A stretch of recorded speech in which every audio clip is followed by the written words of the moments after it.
Southside Heat, Clement Townsend, Antoine Walker back in the building. You know how we roll, giving you the latest in sports and entertainment. Southside Heat radio show is live every Thursday from 2 to 4 p.m. Central on www.q4.org, iTunes Radio, and the TuneIn app. I am Clement Townsend, along with employee number 8, the three-time All-Star, NCAA champion with Kentucky, and NBA champion with the Miami Heat. Antoine, what's good, my man? What's up, baby? Everything is cool. I heard over the weekend Lollapalooza was going down, and I heard you were in the mix. What's going on? I thought you can't really get out like that when it's a big crowd. Where you get that lie at? You did not do anything at Lollapalooza? No. If I don't go to the taste, what makes you think I'm going to Lollapalooza? That's where I was going to get at you. Because okay. you said you can't do the taste because the crowd's too big. And I'm like, you at Lolla? Nah, I didn't go to Lollapalooza. You ain't go to Lolla. Have you ever been to Lollapalooza? Never Been to. So once again, anything that has to do with crowds, you can't see it. That's not your type of party. I can't do it. No, I didn't go to Lollapalooza, but this shit was a nice lineup, though. I was looking at the lineup. I was tempted. LL Cool J day. Okay. So I thought about LL one day. I like LL. I ain't seen it before. Right. I thought about him, but no, I didn't make it out there, buddy. That was not my thing. Yeah, I didn't make it either. You know, we talked about the taste. You didn't make it? That's definitely not my thing. You know how I roll. All the crowds and all that sort of thing. I can't do it, man. I can't do it. It was hot, too. Absolutely. They got a hot weekend. Blazing. Hot like Cajun, for sure. It was hot.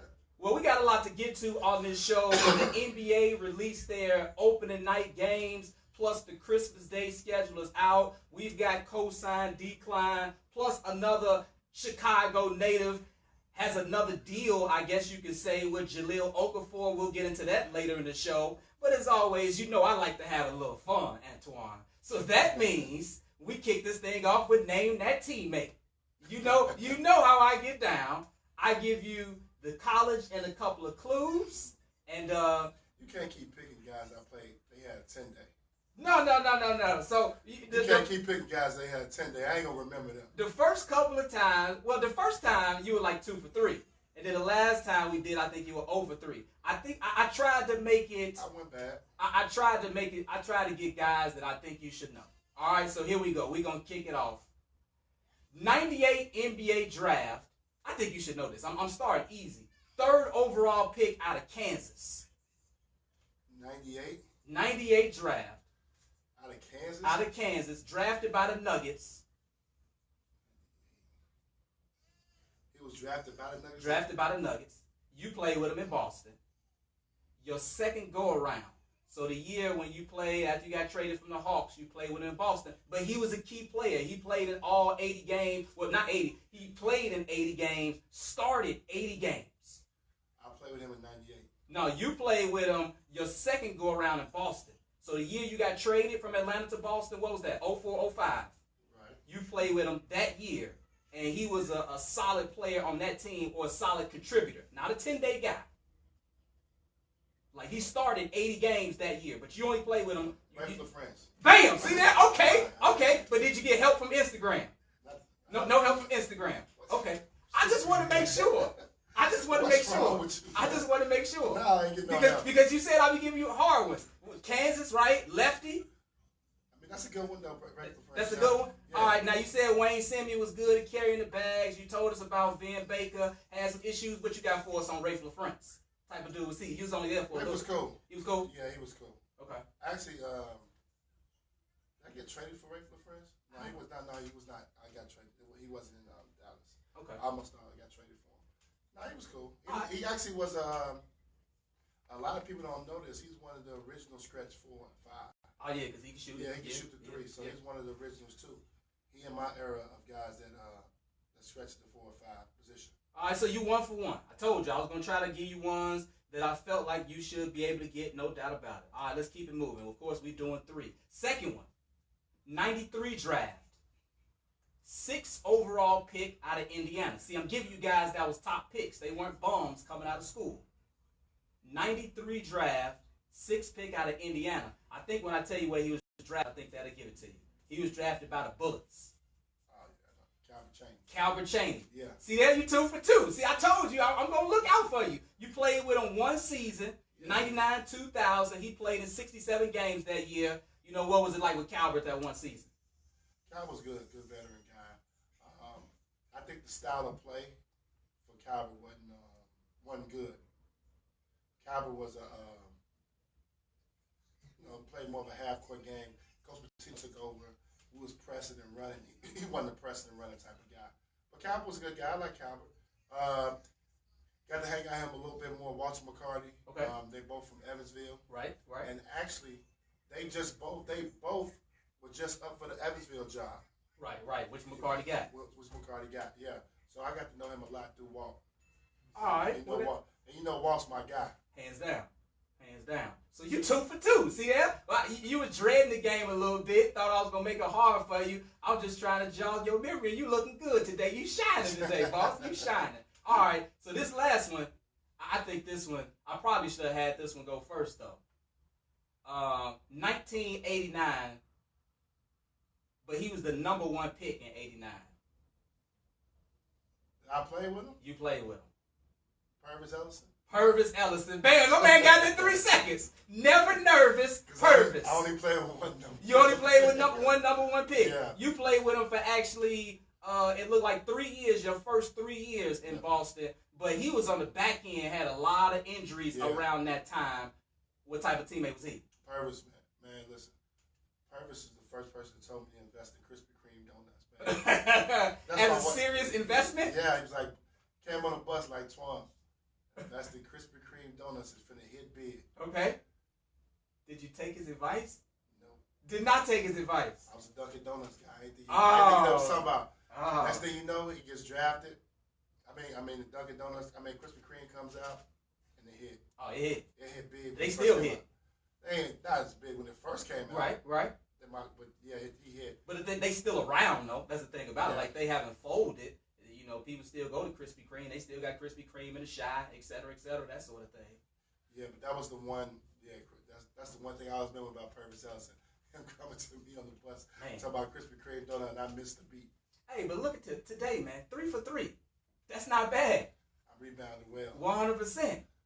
That's what good players do. They rebound well. You got to forget have about a bad game. You come back strong. You got to have amnesia.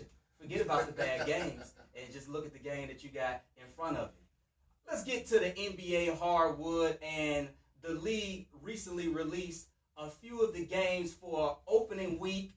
They also announced the games that will take place on Christmas, and they announced the games that will take place on Martin Luther King. Let's start off, though, with opening week. We know the season for the second year in a row is starting earlier. Tuesday, October 16th, they kick off with the 76ers on the road against the Celtics. OKC on the road against Golden State. Of course, that's ring night for the Golden State Warriors when they welcome the Thunder. What's your thoughts on those first couple of matchups? And you can certainly tell us what the emotions are like on ring night, having gone through that sort of thing. For Golden State, it'll be a little different. You know, obviously because now a lot of those guys now are getting that third ring. Yeah. So the new guys like Nick Young, Jordan Bell, you can see those guys really being excited for that moment of getting the ring. You know, Cook. You know, I look at Quinn Cook. Yeah, it's all about the new guys and their experience of ring night. My ring night did not go very well. My ring night going to history books. We got beat by 50, I think. I think it was like 47 on ring night. It was 108 to 66. Yeah. I got that. They say that's the worst loss in NBA history for a defending champ. We still had that hangover. We still had that hangover from ring night. But no, that's a special moment. I mean, this is what you work all year for. Some guys work their career for this special moment of having ring night, and you finally get to put that ring on. So it's something that you're gonna always remember that night, even though it's a negative story for me. But it's something about shaking David Stern's hand. Okay. And receiving that ring. Because was Kirk Heinrich, I think, went off in that game, and Chris Dudon. There was the Chicago Bulls we lost to too. That makes it even worse. Now I lost to my hometown team. You lost to the Bulls on that night. I don't know what it was, bro. I don't know what it was. Bro. Yeah, we lost to the Bulls. Yeah. That night. But let's get to the matchup. What's that matchup? Let's start from there. What's the opening day matchup? Opening night matchup, Philadelphia 76ers on the road at Boston. Oklahoma City on the road at Golden State. That's the Tuesday. Wednesday, the Pelicans at the Rockets. And then you got the Mavericks taking on the Suns. And then Thursday, as LeBron plays his first game, LeBron kicks things off on the road against the Portland Trail Blazers. And also you got the Bulls and 76ers. I would probably say that Sixers-Celtics matchup will be really, really intriguing. Okay. I know it's the first game of the season, but what'll be good, those two teams are the teams that will be favored to come out the East. I still like Boston to come out the East. I'm not sure who you got coming out the East, but I still like Boston to come out. But it'll be interesting. Hopefully both teams are healthy going into the season to see how that matchup plays out. Because I really don't think that Philly address some of the needs that they need. I thought they needed another dynamic scorer. Okay. I do like Wilson Chandler. I'm not saying that he's not. I don't know if Wilson can get you 20 a night. I still believe they need it. I think Ben Simmons is a pure point guard, a guy that's a triple-double type of guy. So I don't think Ben Simmons is a guy that's going to get you 20, 25 every night. And I felt like they were lacking that. I know they brought J.J. Redick back, right, who's going to get him some scoring, but that may stop Philly from getting over the hump when you look at Boston and their roster and the scoring ability that they have. When you think Haywood will be back, and we all know what Kyrie Irving is capable of doing. Yep. When you look at, once again, LeBron's first game, because the Lakers certainly going to be a marquee team on the road. First home game for LeBron comes Saturday when the Rockets come to town. The Rockets going to get a whole lot of love, of course, this upcoming season after they advance to the Western Conference Finals. But I'm a little surprised that they start LeBron off on the road, that Thursday taking on Portland. I think, obviously, the league looks at the holidays maybe a little bit. Okay. The Christmas Day matchup, okay, really when they like to kick off, ABC kicks off that big, national deal. I think they look at that date, they're playing Golden State. I saw that they're playing Golden State on Christmas Day. Then you got Martin Luther King. Right. Those matchups are usually big-time matchups. So I just think opening night, that's probably how the schedule works out. But, see, this is the difference. And you already got that. We're going to talk about this all season long. Out west, Portland, that's the third seed in the West. Why you don't want to see Portland? You see what I'm saying? That's the difference now. See, this ain't the Eastern Conference where it's like he not really going to the quality of teams are not the same. But that's the third best team in the West last year. That should be a good matchup. We should be excited about that. Playing against C.J. McCollum, Damian Lillard, we should be excited about that matchup. I like McCollum and Lillard, and we know that they can, score. They're a dynamic backcourt, but it's just not the star power when you talk about the Rockets or the Warriors or even Minnesota to me with Jimmy Butler or the Pelicans with Anthony Davis. Like, that's the real deal star power. I know, but see, you want LeBron to play early against – you want to see him against Golden State opening day? I wouldn't say that. Would you – let me ask you, would you like to see him play against Cleveland opening day? Not opening day. Not opening day. I'm surprised that he's on the road. That's what I'm surprised. Like, it's L.A. Because Saturday night. Okay. Let's stop. The teams cannot pick their own schedule. Hands down. But if the Lakers are probably happy. It don't matter what day it was, but now you get a Saturday night. Nothing's going on. It's going to be the hottest show in town. You playing a team that went to the Western Conference Finals, a team that you're going to have to beat to get to the finals in Houston. I like game 2. You get a game under your belt. But this is the difference in the West. That's what I talked about in the West. Ain't no nights off. Yeah.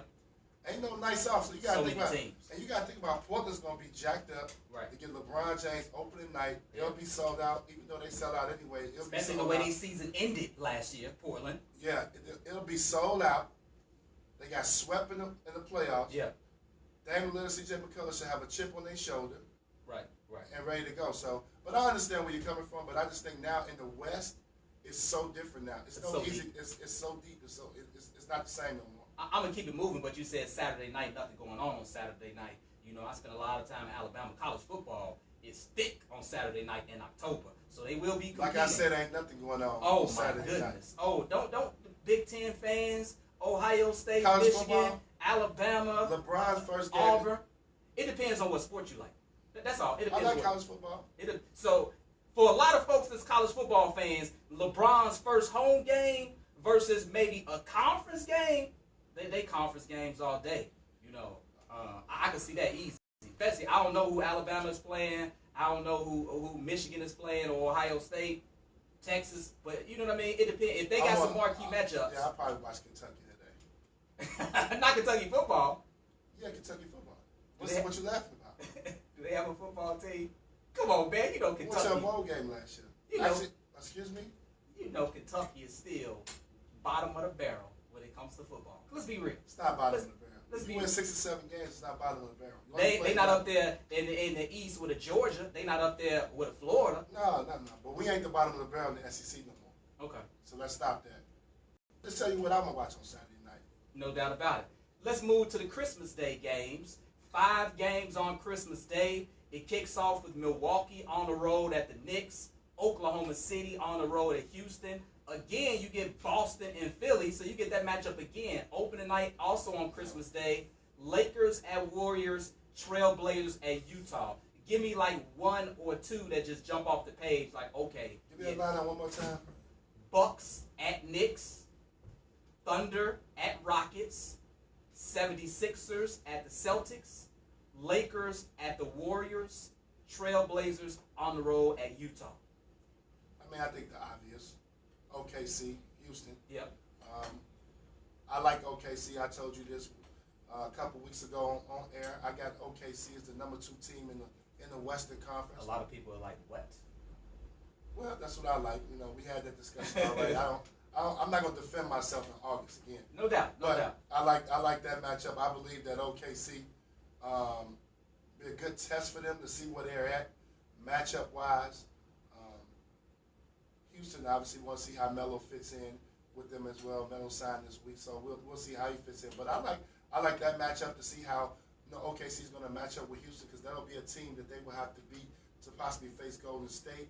And then obviously the Lakers versus Golden State. I think every game the Lakers against Golden State is going to be huge. I think it's more important obviously for the Lakers. I think for Magic and Rob Pelinka, Luke Walton to see what you're going to need to beat Golden State. Obviously, we know the expectations are very high when you get a LeBron James. It's about winning titles. You're going to have to go through Golden State. This year it's going to be with DeMarcus Cousins. I don't think he'll be there. Probably won't be ready. Won't be there in the future. But you're going to have to figure out how you're going to beat them and what style of player is going to be conducive to beating them. And I need to know what players fit well against them, because my whole goal is that we got to beat Golden State. So that'll be a good matchup to see. I don't know if that game will be that competitive like that, though. Certainly when you got LeBron, it's different. It'll be competitive. One thing about regular season, I think obviously Golden State will come in focused. They'll want to set an example. They'll let LeBron know, even though you in LA, we still own you. We're still going to dominate you. So that game's going to have I think it's going to have a little playoff intensity feel. I think the Lakers team, young guys, going to want to prove that they can play in this moment, be in this moment. That'll be an early playoff game. Okay.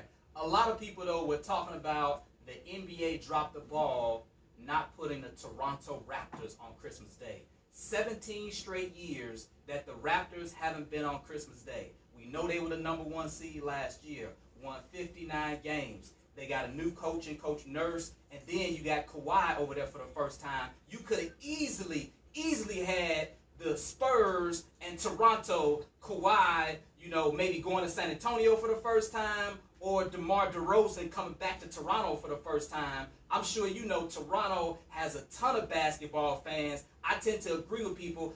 You got the New York Knicks on Christmas Day. Who is the star power there? Because Kristaps might not be back by Christmas Day. But with the storylines that you could have with Toronto on Christmas Day, it seems like that should have been a no-brainer, and the NBA dropped the ball there. I don't think they dropped the ball. I think the NBA probably did want Kawhi Leonard. I think that's all ESPN, ABC. I think they're about ratings, and not saying that they wouldn't get good ratings with Toronto, but I think if you look at the history in the past of how they do things, they do not put the Raptors on Christmas Day.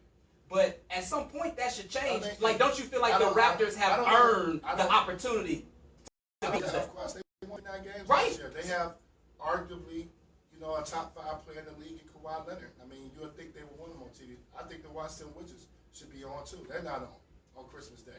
Okay, but you would think, the Raptors will be one of the teams to beat in the East. It's a business decision. I think the Knicks fan base is bigger than Toronto. I think they're going to always be on. I think it's the New York Knicks. It's a few teams in the league that the league just want to see. I think it's the Celtics. I think it's the Knicks. I think it's the Lakers. I think when you have those three organizations, those franchises, they want those teams to be doing very good. I think it's profitable for the NBA. It's just like the Yankees. Baseball need the Yankees. Okay. I mean, I just think it's just one of those situations that in the NBA, the league needs the Lakers to be good. They need the Celtics to be good. And they need the Knicks to be good. Knicks haven't been good for a minute, though. Yeah, but they continue getting the respect like they're good, too, though. Yeah, I don't know why. I just think I don't know why. That's how the league works. Yeah. It's like the Bears. And I'm a Bears fan. I don't know how much a Bears fan you are. But the Bears' first two games are on national TV. Right. The Bears, where you got the Bears predicted at? To be honest, I got them at 6-10. Okay, I was gonna go 7-9. Okay, so they're on national TV the first two games. Yeah. But the Bears have a huge fan base.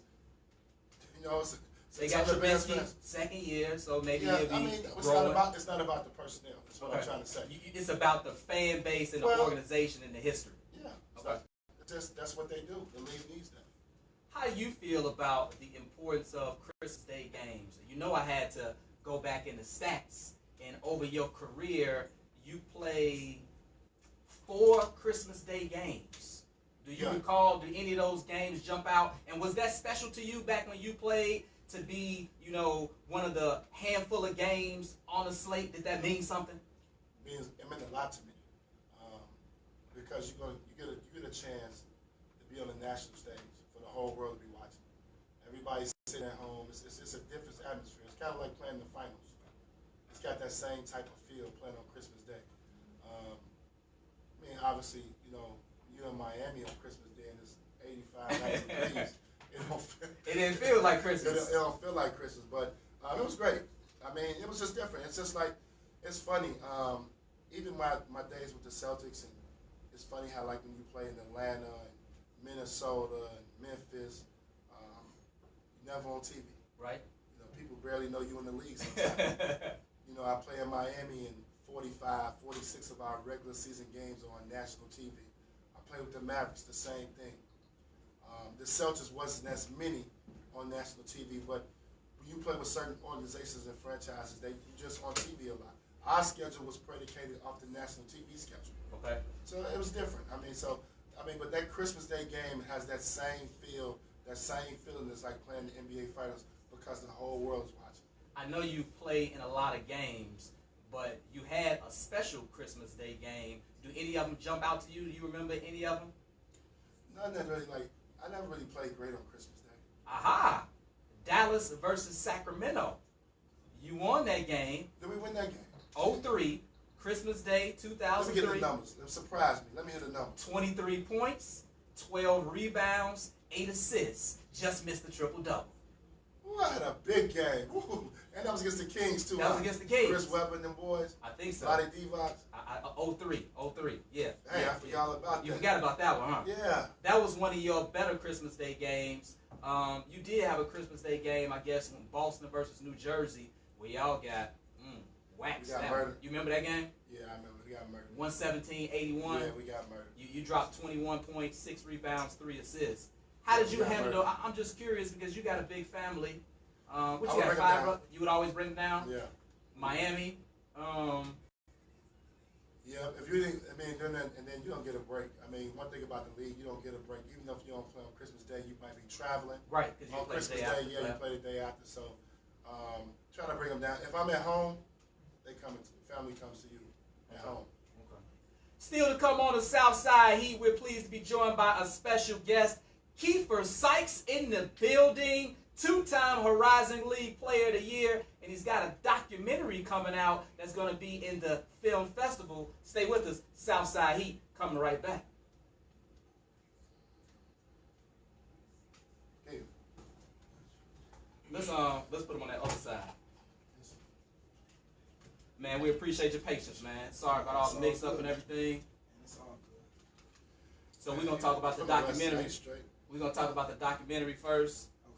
Scoot up, so don't be scared. Yeah. I didn't take my hat off. Yeah. talk about the documentary first, and then just get into the little basketball part of everything. Oh man, let me see where we at. All right.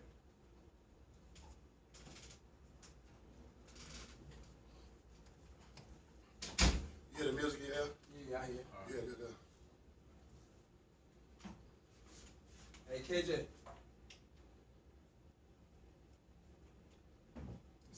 We got a young fella in the building. Sir.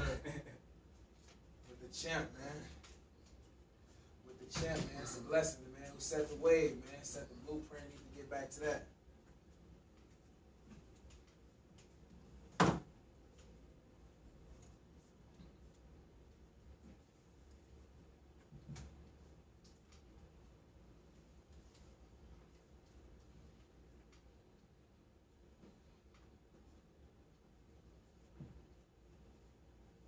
All right, here we go.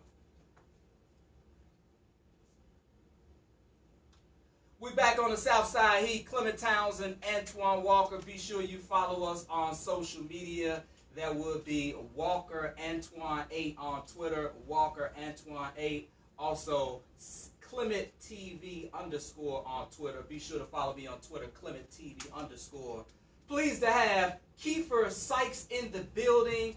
2-time Horizon League Player of the Year.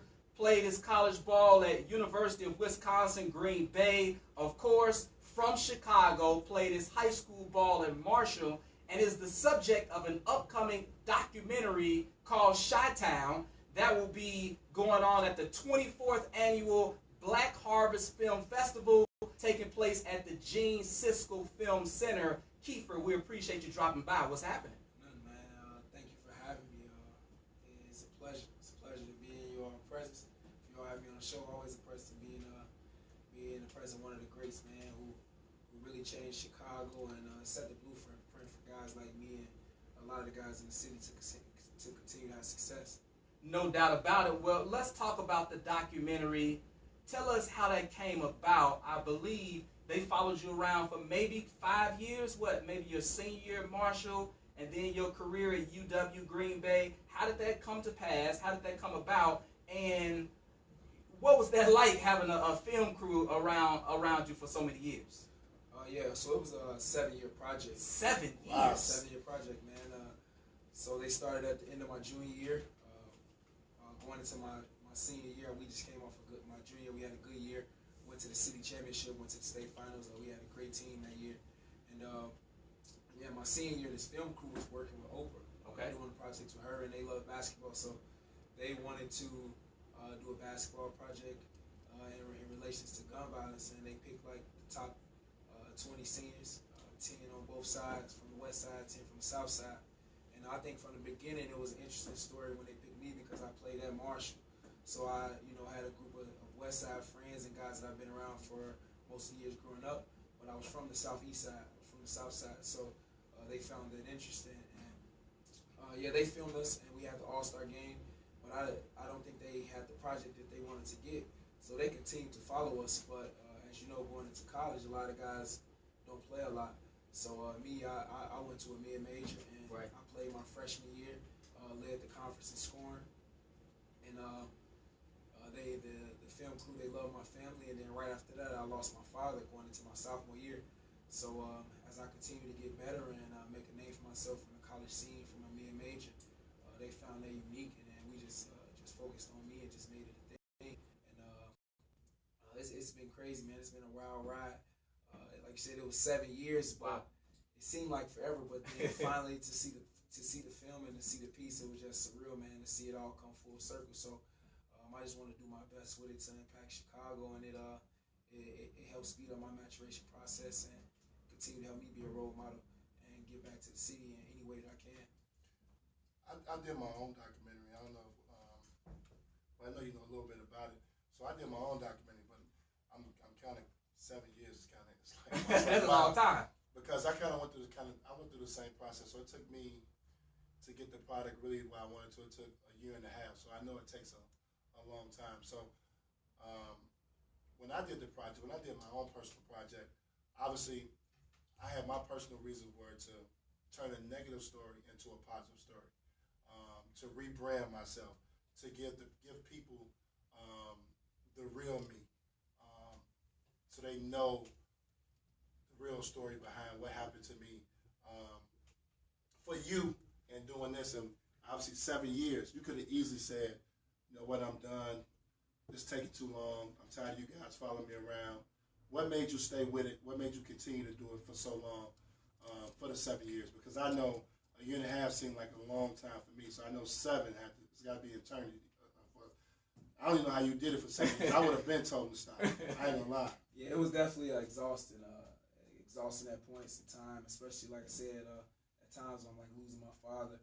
At times when my coach Sean Harrington gets shot, and when the conference playoffs going and trying to make a run and get an NCAA tournament berth, and dealing with my family, dealing with my kids, it was definitely exhausting. But I knew that somebody, even if it was one person that helped change their life, even if it was seeing them relate to someone like me who grew up in a poverty-stricken neighborhood, or who grew up around violence, or who had a child when they were young in high school and continued to stay on track, and for me to get my degree, it was kind of like it posed as a sense of motivation for me to continue, like you said, to like I said, brand myself. Those things helped me grow faster. It was like a responsibility that I had to Chicago with this movie being Chi-Town. It was something that I just feel like God chose me. I mean, I was all city, all state, but I wasn't ranked nationally or anything like that. So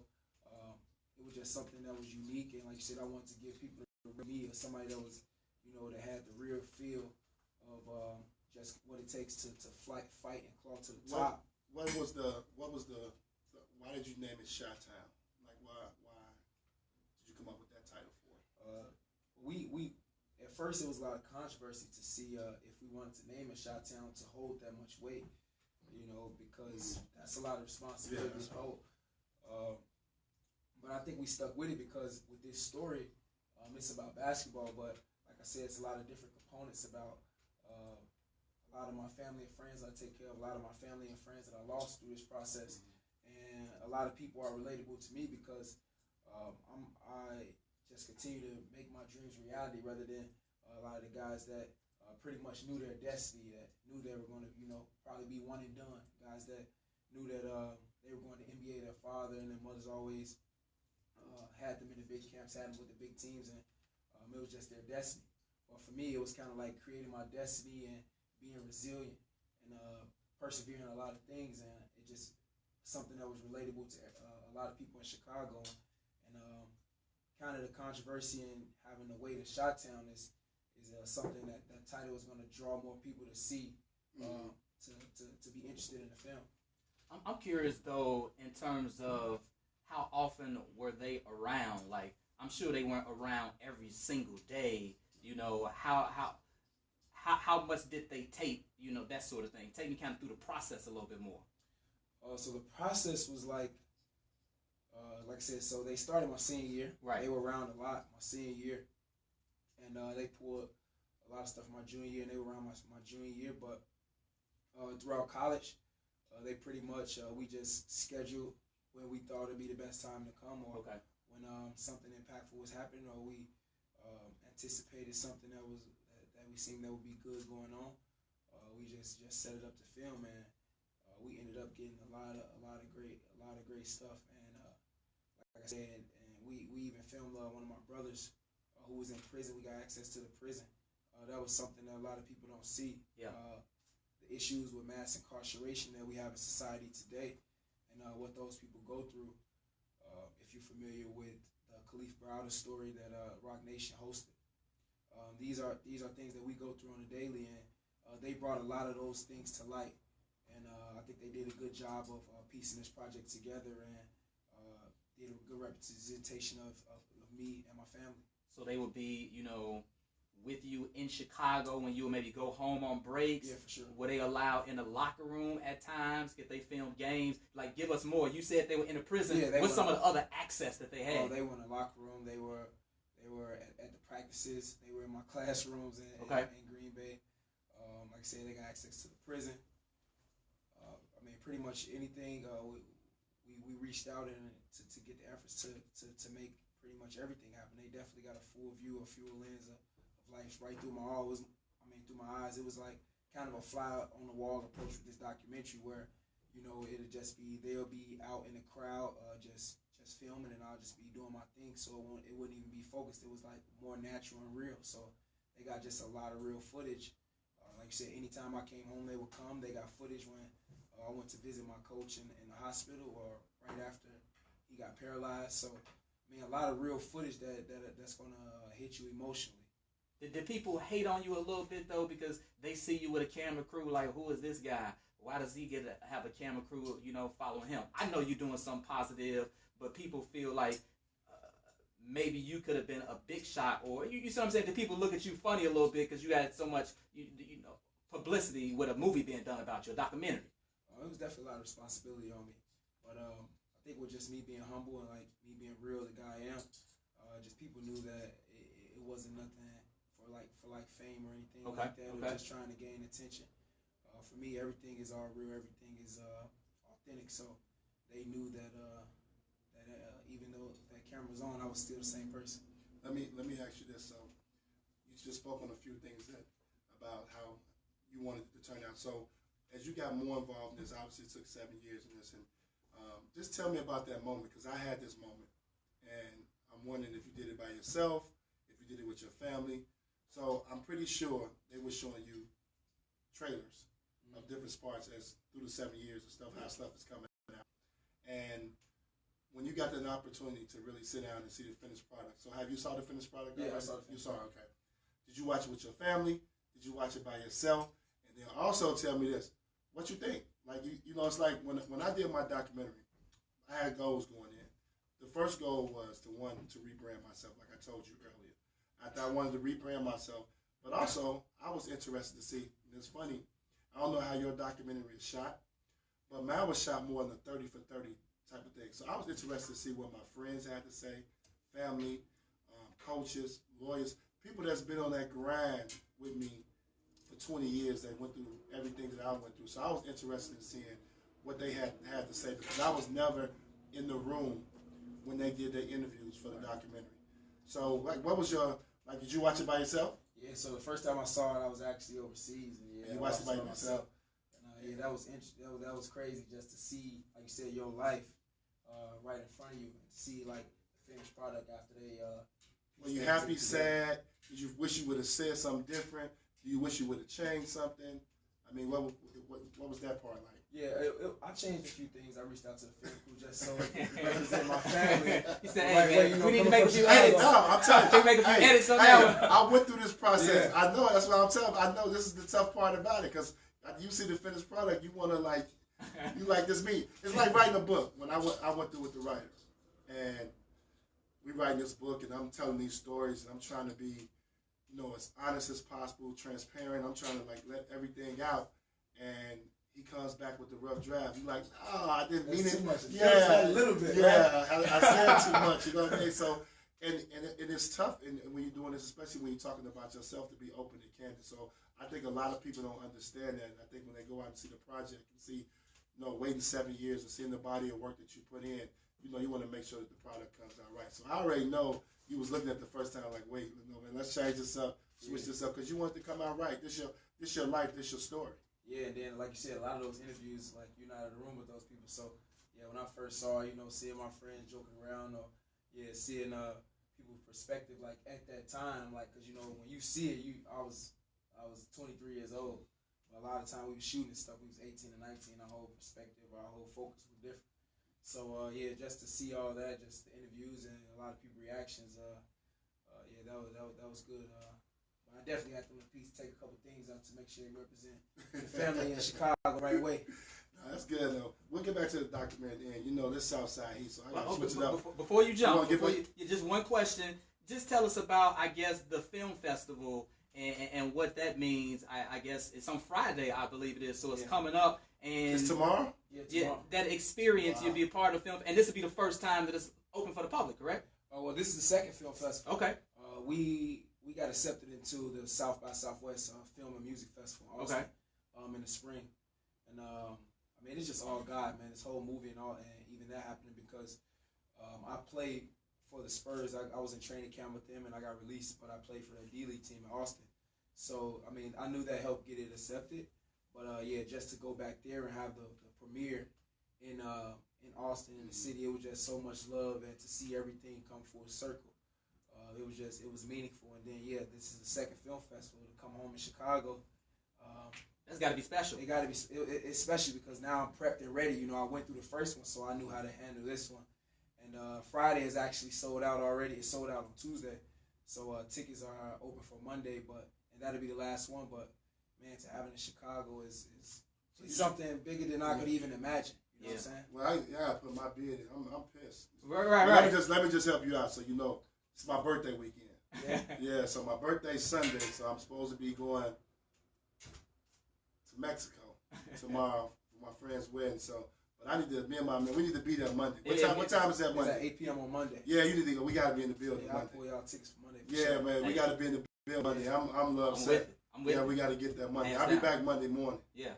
Yeah, we got to get there, man. Yeah, man, you definitely got to check it out. Like I said, it's about not even just about me, just about Chicago.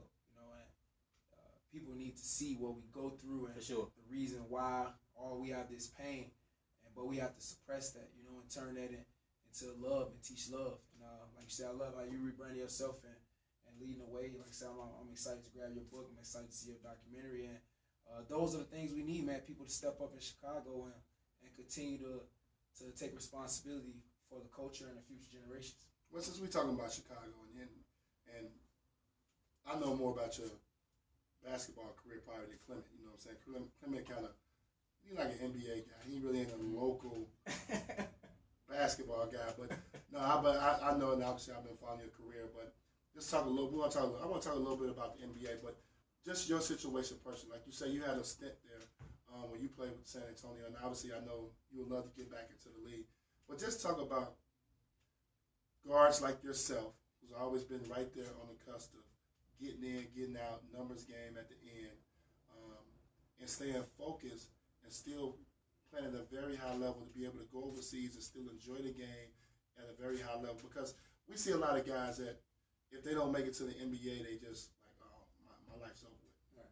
You know what I mean? And we see you take advantage of, okay, if I'm going to go overseas, I'm going to go be one of the best players overseas and take full advantage of that and still do what you love to do and play the game of basketball.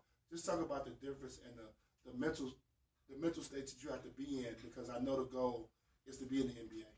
But when you don't get that opportunity or you don't make it or the numbers game come in play, how do you keep your focus to continue to go over there and do what you love to do?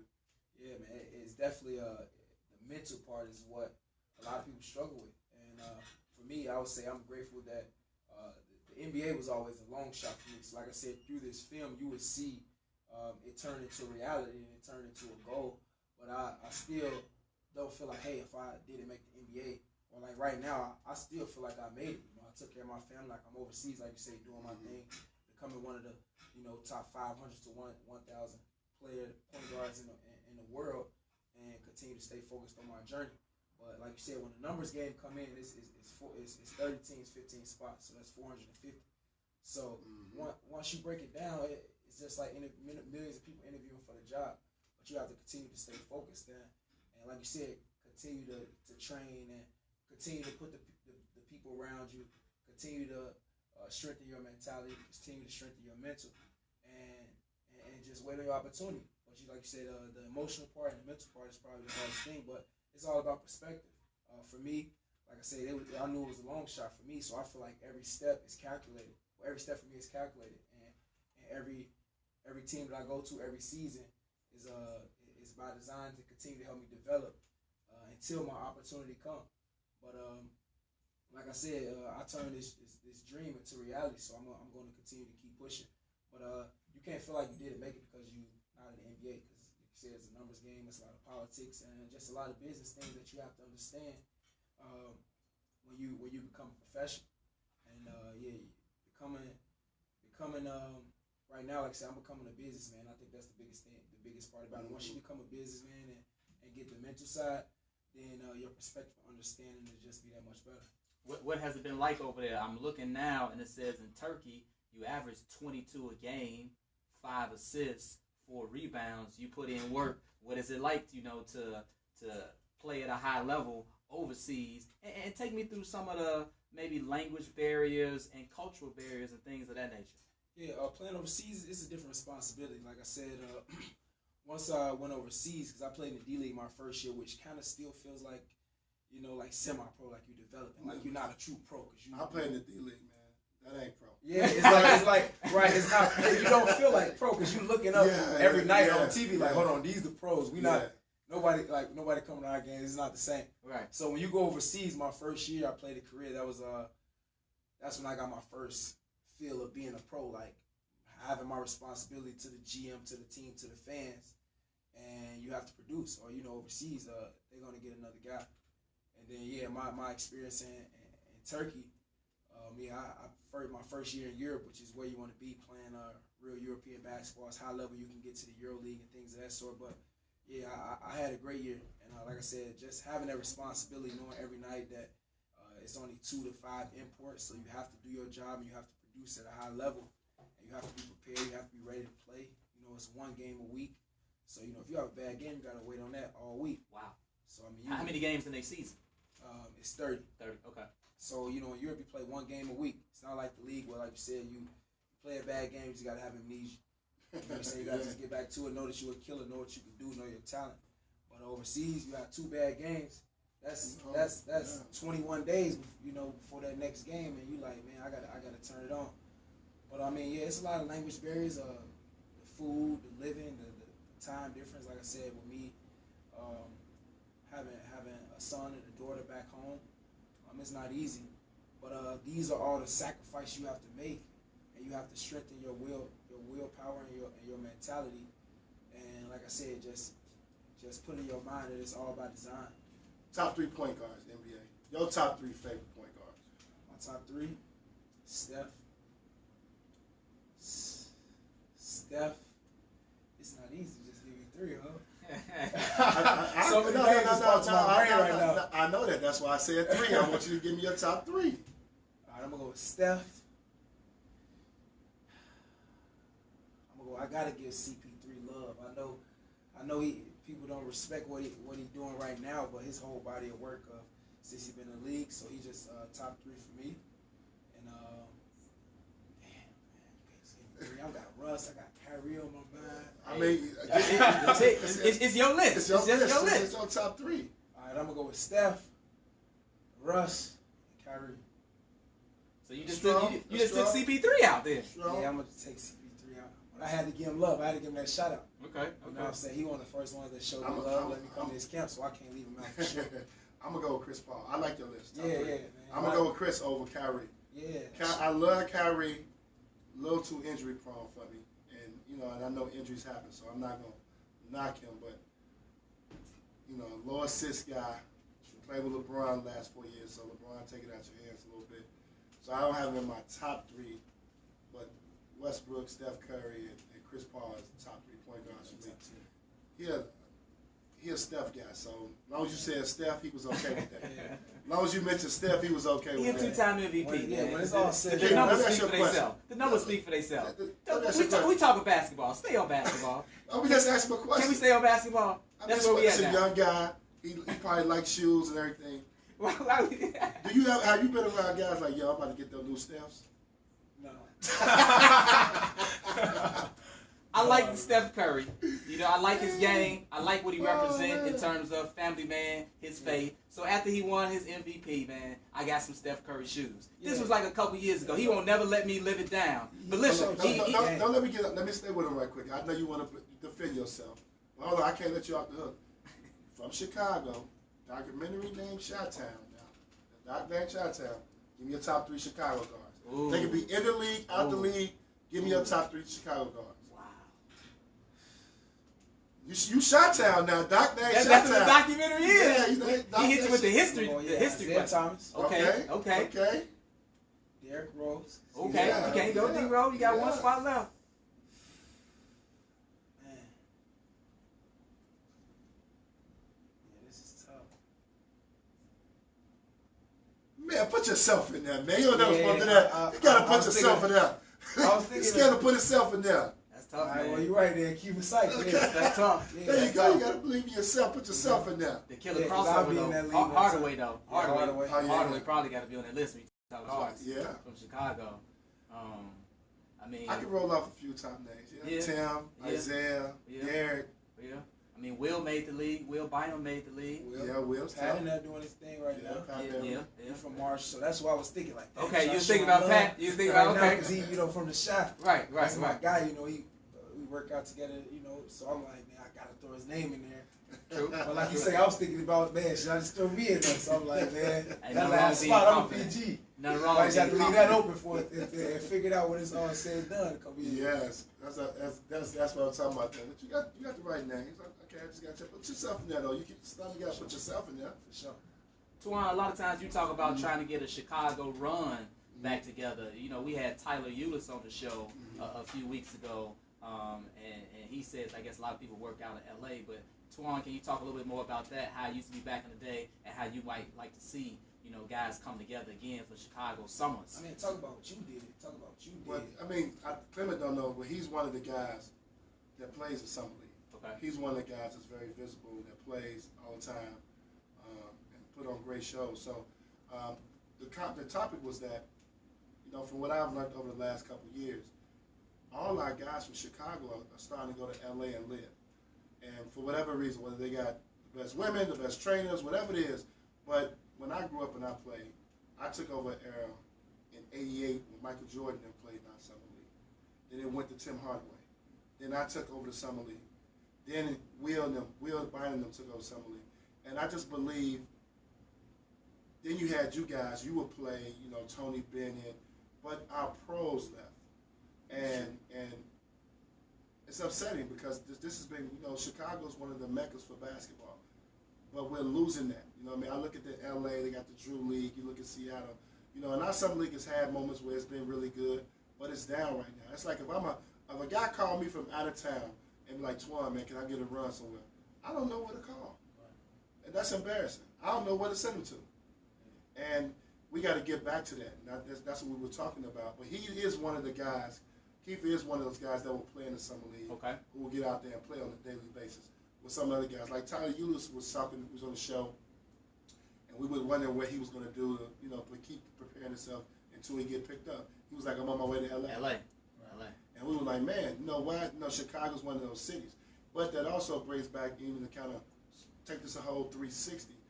I also believe that's why it's important for your documentary to come out. Exactly. It's because you look at over the weekend, and we don't do a lot of politics and stuff that's going on, but the Chicago violence and what's going on is saddening, especially for me, an inner city guy yourself. Clement, we all grew up in the inner city, and you see 70+ shootings over a weekend. Your heart goes out to that. And that's why I think it's important for your documentary to come out, because more kids, more youth need to see that you can make it out, that you can do something positive, that you can still continue to live your dream. You don't have to make it to the NBA. I think all those things are important, and the reason why, your documentary, that's what I mean by branding. I think you make it, that's what's going to make it shot time. Exactly. And I think that's something, and that's not me being your speech coach, and when you go through this process and when you're talking about your doc, but that's something that you're going to be able to change for a lot of our youth, is telling them and speaking on the fact that, hey, I played ball, I went to school, I got to the NBA, I played for a short time, but I'm still fulfilling my dream, I'm still doing something positive. But also, look at the trials and tribulations that I had to go through to get to that point. So those are some of the things for you I think you should really think about as far as branding yourself, because you're a living example of that. And that's what we need. We need more living examples.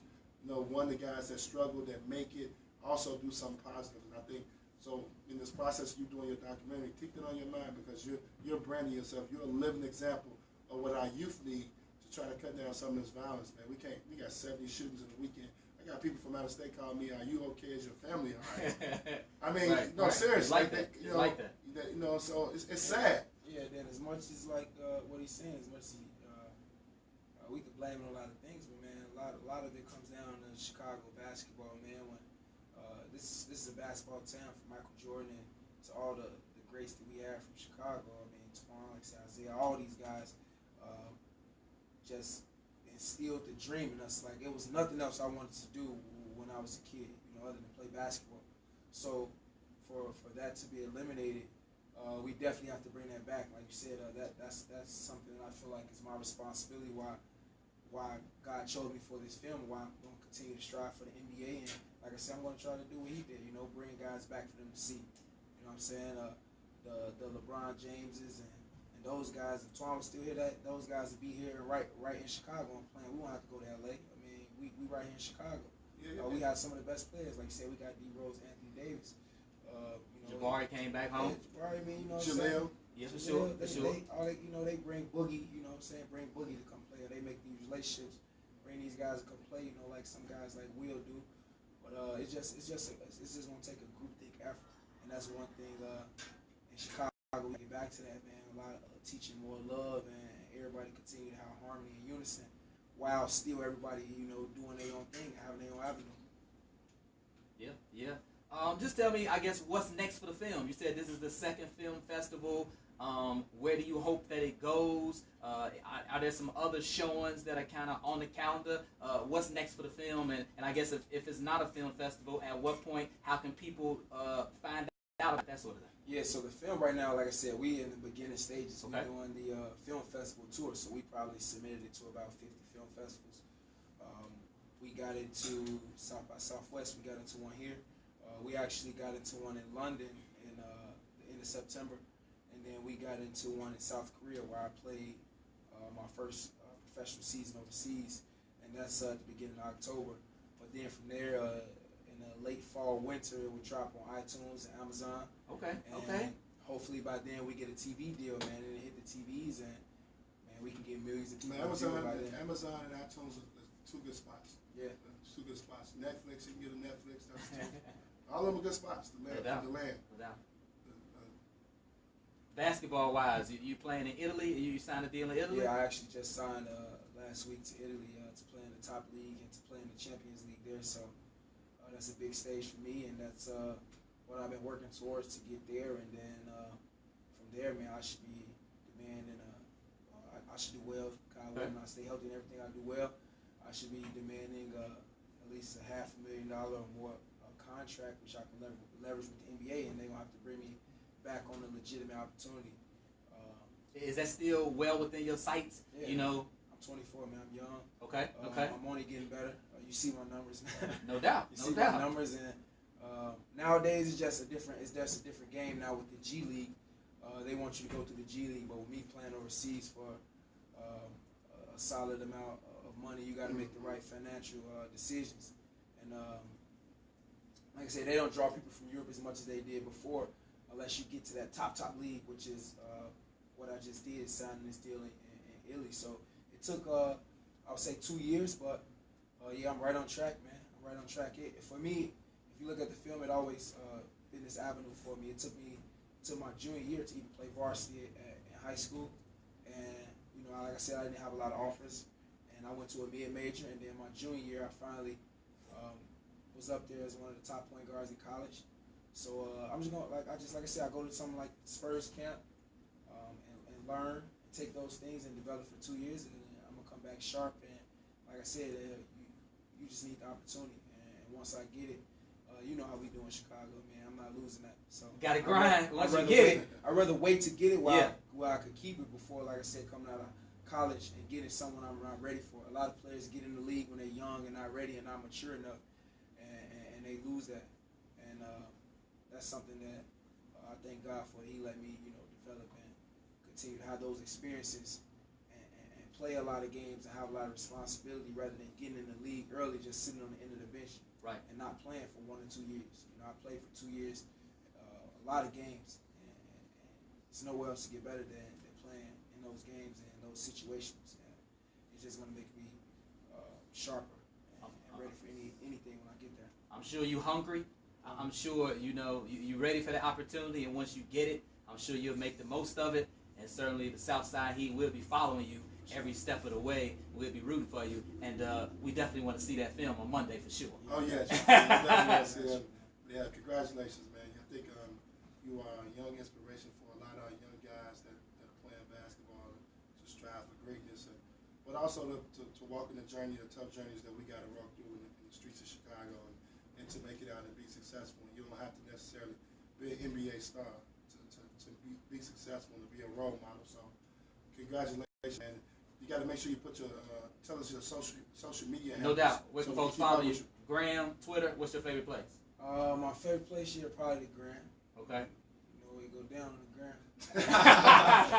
No, it's K Sykes YB28. Okay. K Sykes YB28. Well, we appreciate it. Keifer Sykes, best of luck to you in the future, and thanks for hanging out with us on the Southside Heat. Stay with us. We'll be right back.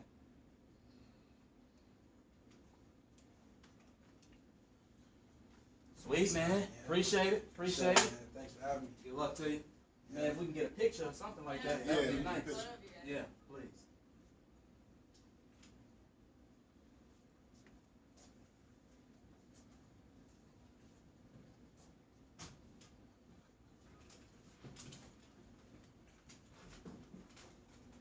I realized how stupid it was they gave me my phone because it must have locked right away. I was like, that's so bad.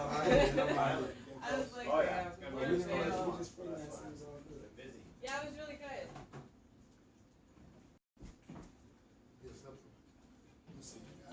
Yeah, he's short.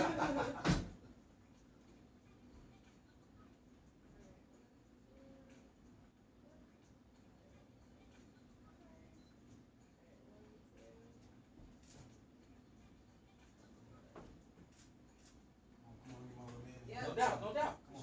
Got the shirt.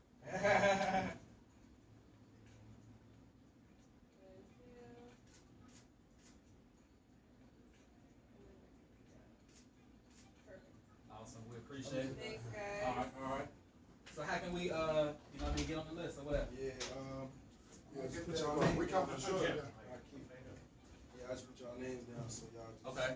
won't be no problem.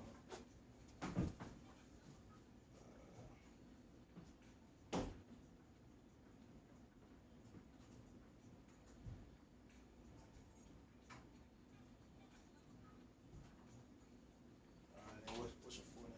CLEMENT, Townsend, Alright, cool. Monday, 8 o'clock. Okay, and it's at Gene Siskel, that's named Yeah, up. I'll send you the Yeah? I should know mine, He's just send me the talking description. some 251. camps in the YMCA.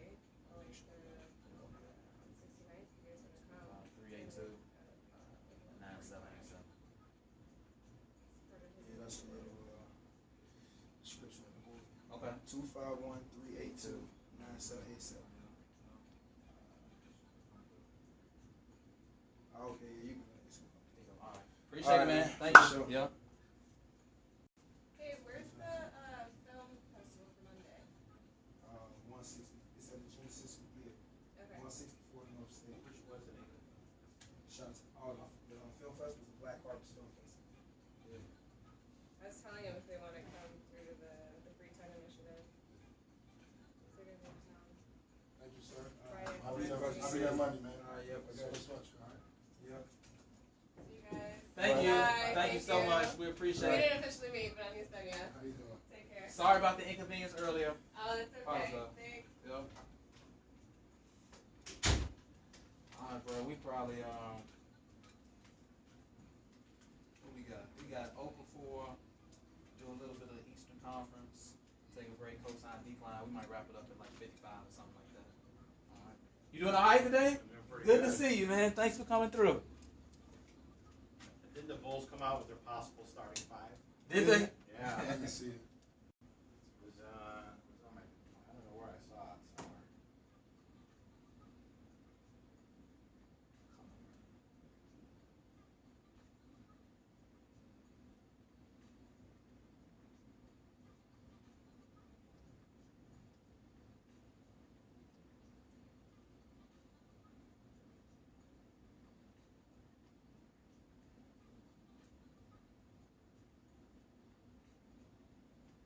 All right, here we go. Clement Townsend and Antoine Walker, we are back on the Southside Heat. Make sure you follow us on the gram. Twan Walker 8 on Instagram, C Townsend TV, and be sure that you're subscribed so you don't miss an episode. We on YouTube now, Spotify, wherever you get your podcasts, Stitcher, Google Play, iTunes. Make sure you holler at us. Of course, we want to say thank you very much to Keifer Sykes doing something real positive. Antoine, looking forward to checking out his film, supporting him. Yeah, I'm definitely looking forward to going out there and supporting him, man. I know Keifer. I put Keifer and Will Bynum and Patrick Beverly, Sharon Collins. Okay. I look at our young Chicago guys that, one guy may not have a bigger name, but has been very successful. He was huge in college, on the national scene, and a mid-major, and carrying that Wisconsin Green Bay team as far as he did. He was big there. And I seen him play in Summer League.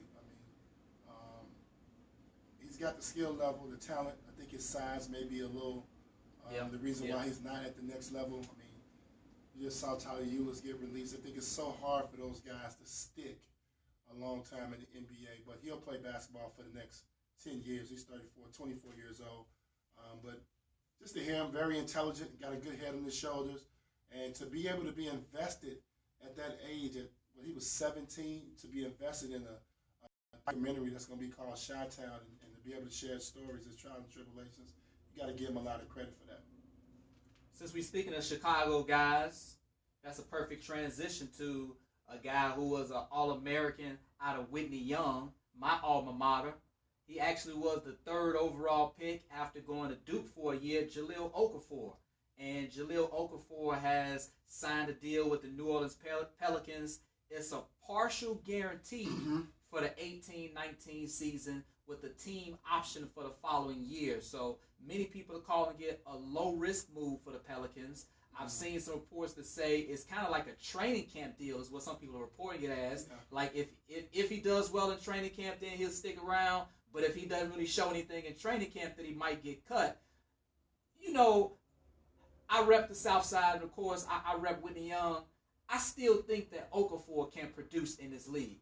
Anytime I see people on social media, and specifically Philadelphia fans, he gets a lot of criticism because he's not the best defender, doesn't always give a lot of effort on defense, doesn't stretch the floor like a lot of big men these days. But to me, he can still get you points in the post, man. He still got post moves. For me, you can still give him the ball down low, and he can get you buckets. His rookie year, Antoine, as I look at the stats, he averaged about 17 and a half his rookie year and 7 rebounds. That doesn't just go away. He didn't just forget how to play. Philadelphia wasn't the right situation, and Brooklyn wasn't the right situation. I still feel like he could be a solid player that can contribute in the right situation in the NBA. Yeah, I think he obviously, and I agree with a lot of points that you did just make. I think the first thing, he got a bad shape. Getting drafted by Philly was a terrible situation. Wasn't a good fit. You talk about fit, right? Well, one fit, but two, when he got drafted, they were in the rebuilding process. And, obviously they built this whole brand, trust the process and all that. But it just wasn't a good spot. I just think they really didn't have a GM. The GM that was in place was told to lose. The coaching staff was not trying to win. He played with a lot of D-League players. Just not a good roster to play with. You're asking for the impossible for a guy that got taken 3rd in the draft with high expectations. He lived up to him, I thought, his first year. I thought he played well his second year, a little bit above average. And then, obviously, we know the following year he just didn't get an opportunity, getting traded. Not a bad kid. Young had one small incident in Boston, but he recovered from that. I blame a little bit of the 76ers front office for putting him in the position that he was in. Because usually when you draft the guy 3rd, he gets an opportunity to play. And you're going to stick with him. Yeah, but they had an opportunity. I didn't like how Brett Brown was doing him. I don't know if it was coming from up top or whether it was him. But I remember a stretch where if Embiid didn't play, then he'll play. Right. When Embiid suit up, then, Okafor he didn't play. Basketball-wise, I don't know if you saw him lately. Lost a lot of weight? Oh, he's in great shape, okay. Phenomenal shape. He's more quicker. Okay. I've seen at least 10 videos of him in the gym. He's extended his range when he's shooting the basketball. So I feel like, from me on the outside looking in, he's done his part as a player. Okay. Got in better shape. obviously working on his game, extending himself. So I do believe he's going to stick in New Orleans. I think obviously because he didn't have any value in the league, unfortunately, they can sign him to that deal. I heard the same thing you did. There was a training camp deal, so he's probably signed a 2-year minimum deal. I'm not sure what his minimum will be with maybe $100,000 or something up front guaranteed. So he'll have to prove himself, and hopefully he sticks past January 15th. But if he gets into rotation with them, which I think he will, losing Cousins, we know Anthony Davis, who actually played a ton of games last year, can be injury prone at times. Julius Randle, he could be a valuable big man for them at the 4 and 5 position, and he's improved his game. I've seen it through the videos of summer. Obviously, he has to do it in games, but I just blame the organization of Philly up top for putting this young kid in this situation, and hopefully it inspires him to work harder, which it looks like from judging from his body, but he gets it done on the court. I think he got a lot of game, and I think the fit is going to be important. Okay. I like New Orleans' fit for him. I think it's a couple other teams. I think about the Spurs, a couple other teams that play more half-court basketball where he can fit into. But I like New Orleans. I think he could be valuable for them coming off the bench behind Julius Randle and Anthony Davis. Yeah, because to me, they don't really have a great center. Tell me if I'm right. I believe Anthony probably prefers to play the 4 because he doesn't necessarily like to bang, with true centers. Am I correct? Yeah. Would you say that's accurate? So therefore, Okafor, you could. Well, Okafor's got himself. Now I know you haven't seen him, but he's in that type of shape. He's not that big banger no more. Okay. And but I think it's just a matter of getting playing time and opportunity. The biggest question mark is he has to show some effort on the defensive end. Right. He's had problems in the past where he hasn't been great defensively. I think by losing weight, getting his body together, he'll be able to move his feet better and stay in front of guys. So I think that'll help. And then obviously if he's on the court with Anthony Davis, it ain't bad to have a shot blocker behind True. like that Anthony helps. Davis. That helps. Covering up a few things for you. So those are some of the things you can think about when you're dealing with that situation. But I'm rooting for him, man. I'm rooting for him more so than ever. Not because he's from Chicago. It's because I know he got a bad deal. Okay. I know that was wrong on how because they had Nerlens Noel at that time too. So they had a log jam at that position. So it definitely was hard for Okafor to.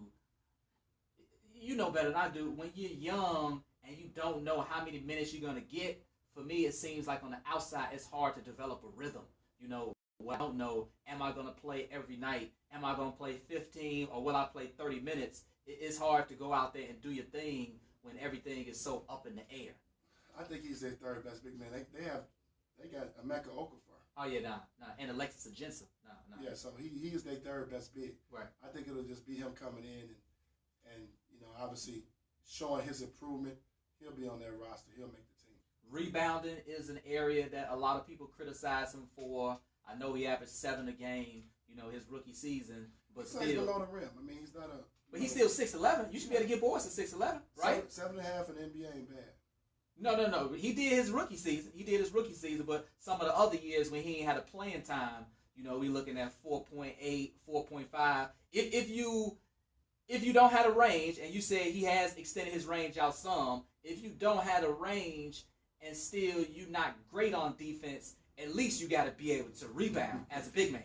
You see what I'm saying? Like we got like when I think of like a DeAndre Jordan or trying to think of other big men who don't really score like that. DeAndre is gonna get you boards. Like DeAndre is gonna be Clint Capella, another guy. Those guys don't got range. His game's different. I think if you watch Jahlil's like you said, they're a great low post player. Right. Got great moves. If he can extend his range to 15 feet, I think he's fine. Obviously, everybody says, oh, you got to shoot the 3. No, ain't nothing wrong with making a pick and pop 16, 17 foot jump shot. I think defensively, I understand what you're saying. You're saying make a bigger impact on the boards that'll keep him around. Yeah. I agree with you on that. I just think, when you get in the best shape of your life, a lot of things can go a lot good for you. You start rebounding better. You got quick guys. You can defend guys. You can stay in front of them. So all those things play a big part. But hopefully they do the right thing by Jahlil and give him an opportunity to play. Let's talk about the Eastern Conference. we got into, I guess, a little rankings in terms of the summer in the West, and you know, you made a statement that you had OKC second in the West that a lot of people probably disagree with. You had Golden State, OKC, Houston, Minnesota. It's the summer. That's fair. I think you said you like Dennis Schroeder and you like, you know, Paul George being there. But I want to go to the East. That's really where I want to go with this conversation.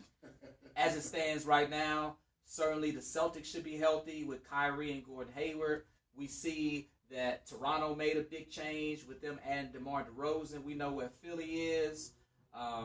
Cleveland is falling off. So top 4 teams in the Eastern Conference as it stands right now. My first team, I'm going with the Boston Celtics. Okay. I got the Celtics being one with a healthy Kyrie and Gordon Hayward. They're loaded offensively with the experience that Jason Tatum and Jaylen Brown got. I love what they got going on right now in Boston. So I got Boston as my number 1 team. My number 2 team, I'm going with the Philadelphia 76ers. You expect them to have improvement. I do like Wilson Chandler. I am a Wilson Chandler fan. I believe he can get us some added scoring that they need. I don't know if he's enough to get past Boston, but I do like what he gives them on the offensive end. Love that pick for him. I did like the rookie until he got hurt. I thought he had a good summer league. Tech. Yeah, foot injury. I thought he would be very good for them. But I like Philly too. My third team is the Toronto Raptors. Don't know, team that won 59 games, and then if you add a guy like Kawhi Leonard, if he's healthy, and you got to put question marks on him, because they really could easily be the number 1 seed in the Eastern Conference. If he's healthy? If he's healthy. So I like them at 3. My 4th team may surprise you a little bit. I'm going to go with the Washington Wizards. I like the Washington Wizards. I like a healthy John Wall. And you know, Clement, we both on social media, but I follow guys that I have to cover and stuff like that. And I've been following John Wall. John Wall been at it since like the first week since the season been over with. Okay. I think Dwight Howard's going to play with a chip on his shoulder. He played with a chip on his shoulder last year. Played 81 games, I think it was, last year. He played a big number. I want to say he played 81 games. I'll check it out as we talk. He played 81 games. They still didn't make the playoffs, though. Well, it's not about him making the playoffs, but he had a monster year last year.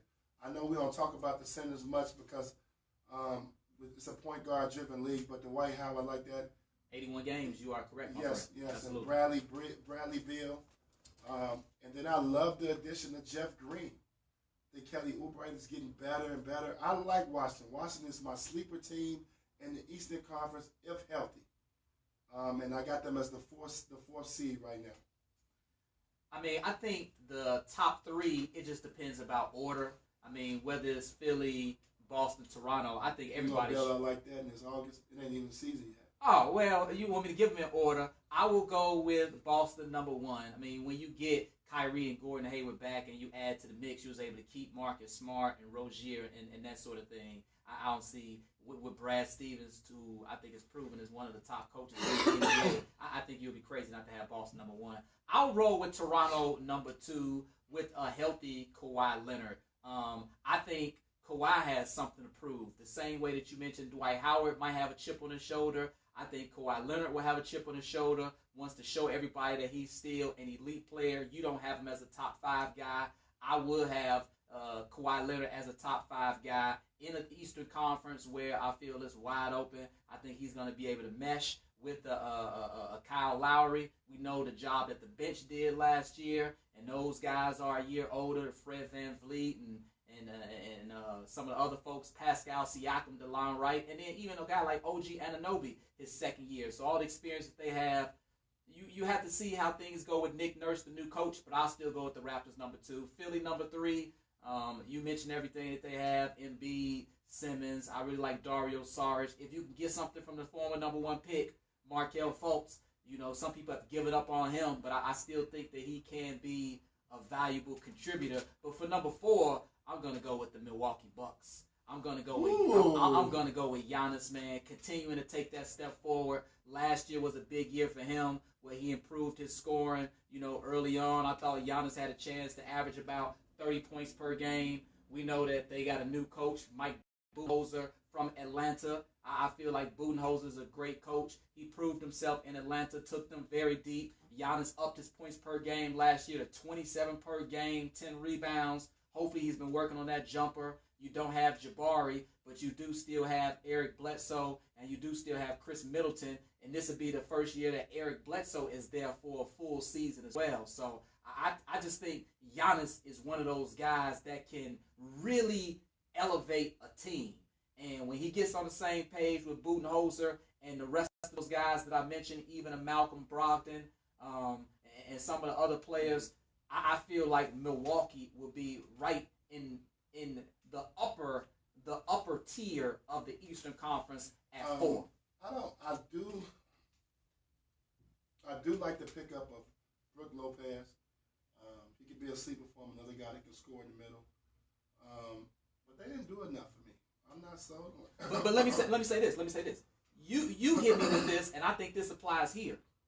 What about guys just getting better? I know you had talked about that with J.R. Smith. Without question. Right. So I think Giannis is a guy, as much as he took steps forward, just give me some more on that jumper, man. Still last year he shot 30% from 3. Can we get up to 35? Can we get up to 37? Same thing with a Bledsoe. Same thing with some of those other guys. Just elevate. I feel like if they elevate their games with the coach, they should be, once again, an upper tier team. I love Giannis. Giannis is a top 6-7 player to me in the league. Like I said, I like the pickup of Brook Lopez. Chris Middleton showed me something in the playoffs last year that he can be a big-time talent, that he was worth that big deal that he got early in his career. I'm not sold on Eric Bledsoe yet.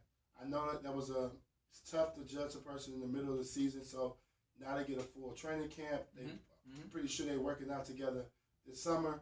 So I see where you're going, but I don't have them as 4. I mean, that's what I'm saying. It's not like the top 3 we agree with the order, but I think after that it's wide open. I like Washington and Indiana better than them.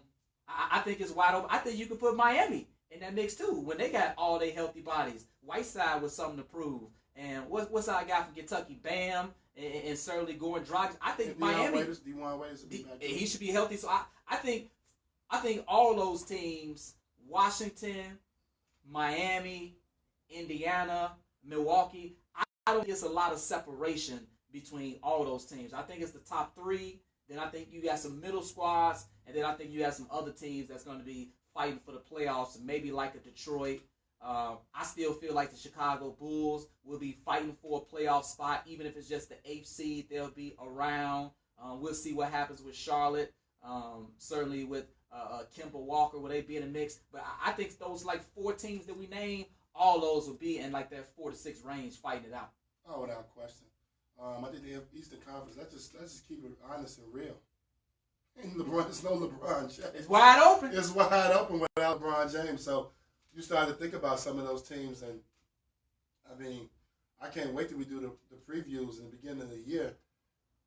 I may have a surprise who's gonna make the playoffs, but we'll talk about that then. But everybody should feel like that they can make it, they can improve, they can get better and better, they can win more games because there's no LeBron James in the Eastern Conference. So I can see a lot of teams feeling like they don't need to make roster moves, but I'm a firm believer in what you just said. It's about not always going out, adding a guy to a team. It's about guys getting in the gym, getting better. Because we're quick to turn our head and say, oh, they need to add this guy. But, well, why did they pay him $57 million? He was good at some point, right? Right. So, we got to get away from that and start hold these guys accountable, and they got to get better. Because every team, we always talk about what they need to add. It's like the Lakers right now. Brandon Ingram, Kuzma should get better. Hands down. They should get better. We talking about all of Kawhi come. No, these 2 guys are potentially so-called. You don't want to give them up because they're going to potentially be all-stars in this league. Win. This is their 3rd year. They should turn the corner. I'm sorry. Ingram's 3rd year, Kuzma's 2nd year. Yep. But they should be turning the corner. Lonzo should get better. They should get better. He shouldn't shoot 45% from the free throw line and 30 from the 3-point and 28 from 3-point range. He should get better. So we always say that. So I am a firm believer of that. I'm glad you brought that up. No doubt about it. Another bit of news, Kawhi Leonard finally saying goodbye to the San Antonio Spurs. Since we're talking about the Eastern Conference, released a statement saying he's been going back and forth the last few weeks, and it comes down to two simple words: thank you. He thanked the organization, the people, the fans. He thanked his teammates. And he said while he's looking forward to the next chapter in his career, he'll always remember the city and the people of San Antonio. So a solid gesture. It's taken a little while, but Kawhi, saying thank you to the organization where he won a title, the organization that drafted him, and the organization that really, I feel, played a key role in his development and who he is. Man, this is a tough one. I felt like Kawhi Leonard should have stayed quiet. What do you mean? I felt like, he's a quiet guy. We haven't heard from him in 9-10 months. You talking about right now in terms of he should not have released a statement? He shouldn't even release that to a statement. I think he should have kept quiet. That's been his MO. He was going to he was going to have to talk media day or press conference. I would have left it at that. It's hard to thank the fans when you ask out. Of course, he didn't mention that. It's hard to thank the fans, and when you ask out. Like, let me give you an example. I did the same thing he did when I got traded from Boston. And I understand a player's emotion. I felt like I was tied into the community. I felt like the fans watched me grow as a pro. I was there 7 years. I thought I was a part of the rebuilding process, getting to the Eastern Conference Finals, come up a little short of getting to the finals. I thought I was going to be a part of bringing that banner back to Boston. Right. I felt like the fans embraced me, so I understand it. I felt like Boston was going to be my home for 15 years. I get it. So when I got traded, I paid and took out an article in the paper thanking the fans for their support. But it went a little deeper, not only for me supporting me as a player, but also in the community, supporting my foundation, my events, the support I got through that too as well. So I understand why he wanted to do it, but I don't think he had that type of connection. When you want to, and if the fans were so great to you and it's such a great city, you wouldn't want to leave there. I don't think, I put 2 and 2 together, claiming if you get your dream job, after 6 or 7 years, you got the best of your dream job, you're going to want to leave it? Nah, not at all. He wanted to leave San Antonio. So I just wish he would have kept quiet. It's a nice gesture. There's nothing wrong with it. I just wish, just be Kawhi. Kawhi, you're not a talker. You're not a guy that tries to talk. You're known as a guy that stays to yourself. Stay to yourself on that. And if you want to mention them, come training camp time and press conferences, there's nothing wrong with that. Your first press conference, you want to mention the fans. But I don't think you should have done it because you didn't want to be there. Yeah, for me, it's just about professionalism, in my opinion. He was there for 7 seasons, only organization that he's ever known. I just feel like it's the right thing to do. And probably his agent said it's something we need to do. I feel like it came a little bit late, though. Like, he got traded a couple of weeks ago. If you're going to release a statement, I don't know why it take you a couple of weeks to release a statement. But whether it's, the NBA or whether it's my career field or the workforce, I do feel like old-fashioned professionalism, manners, sending a thank you card, a thank you email, a thank you letter, I still feel like that's something that should be done. That should be done. That's a tough one. Like I said, he asked out. I'm just calling out. He asked out. Period. And you want to thank the fans because you asked out. You want to go. And his camp has been very vocal. He wants to be in LA no matter what. But you spent these great 7 years. These guys have taught me how to play. I won a championship. It's my team. I can make $220 million with this team. How bad does Kawhi really want to be? How bad does Kawhi really want to thank the fans of San Antonio? I'm just putting it out there. The fans love me. The organization love me. I can make $220 million, but I want to go to LA. Yeah. Because I want to eat my mom home cooked. That is a little puzzling, but I guess now everybody can move on. Now that he released a statement, he said his thank you, everybody can move on, and we'll see what holds in Toronto when Kawhi joins the Raptors. We got a lot more coming your way on the Southside Heat. Stay with us. We coming right back.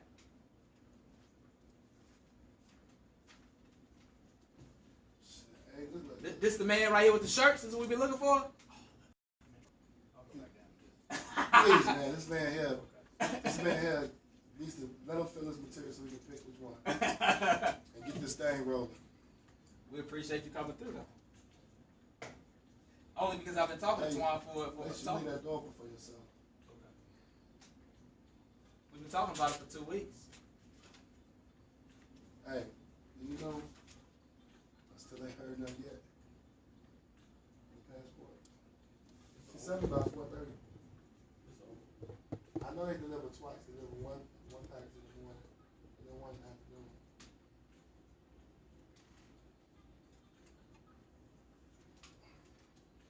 We probably gonna be out. Man, we can let this ride for 5 minutes. I only got like cosine or decline. That's it, really. We could probably do that for 10 minutes, I suppose. We'll just take it to as long as we take it to. Yeah, Let us go for 5. I mean, 5's a long time, like 3-4 minutes, and then we'll just take it to what we take it to. And then it is what it is. All right, yeah. So do this to 3:43, and then it is what it is. That would be what that would be. How far you off from starting out? I'm sorry? How far you guys off from starting out? It's going to be this one. I hope it's Yeah, there was a lot of work, terms of agreements. I had it in college teams, not players, but I had it in college teams as a whole. Let's see, they can have their own team, right? So a soccer team, volleyball team, football team. So we Every had- day you're just learning more and more stuff that you can do. Technology crazy, man. That's why I'm illiterate. You good on the ground, G? You good? You get me there, baby. Trying to make sure ain't nothing happening. See anything? You know what I said? Oh no, you hit Quran. Good.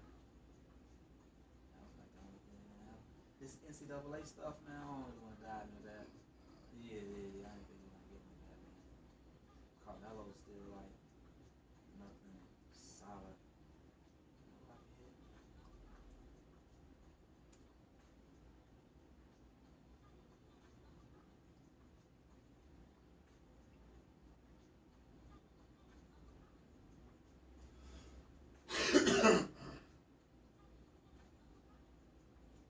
You watching the Bears tonight, though? What's up? You talking about the Bears fan? Bears fan I watched another night. on the Hall of I Fame. mean, they gonna play Yeah. more starters. Nobody ain't really play that night. The Hall of I got Fame. the Bears 6-10. That tough division. You got Minnesota, you got Green Bay, And Detroit. Detroit. It's tough. I was reading they got Green Bay as #1. In the whole Over NFC? Minnesota. And Minnesota. In the division. Minnesota's best in the division. It's just a lot of people ain't big on Kirk Cousins. That's what it is. They defense legit though. So. Yeah. You got running back. The running back come back off the ACL, right? My man from Florida State. Yeah, he Dalvin back, Cook. right? Yeah, he should be. He should be.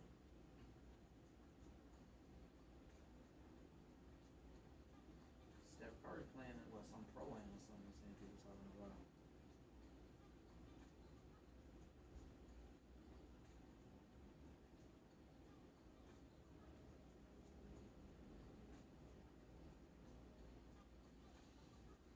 We want to talk a little bit about LeBron going up there, doing his, I guess, his picture day and all that stuff they needed for actually putting on a Laker uniform and working out with the guys. Did you see that? I saw some stuff, but I didn't know what that was. Though. You know, he went up there like, you know, the promo pictures and all that stuff. Let's get to it.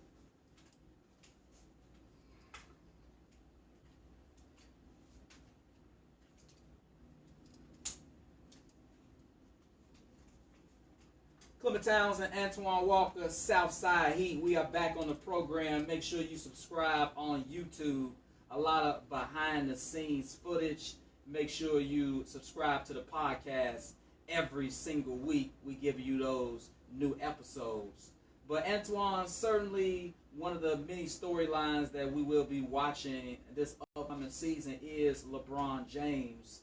And I did see some recent photos. I don't know if it was picture day or what it was, but it was a lot of people commenting about LeBron James in his Lakers uniform. Yeah, I saw that probably promotion page and stuff like that, stuff they're going to have on websites and ticket sales, tickets. everything you named, I'm sure everything is going to be about LeBron. But also, I did see a picture, though, too, of him working out. Okay. Brandon Ingram was in the picture with him. Miles Simon was guarding him, one of the assistant coaches for the Lakers. I think that's a good idea. I know LeBron typically gets together.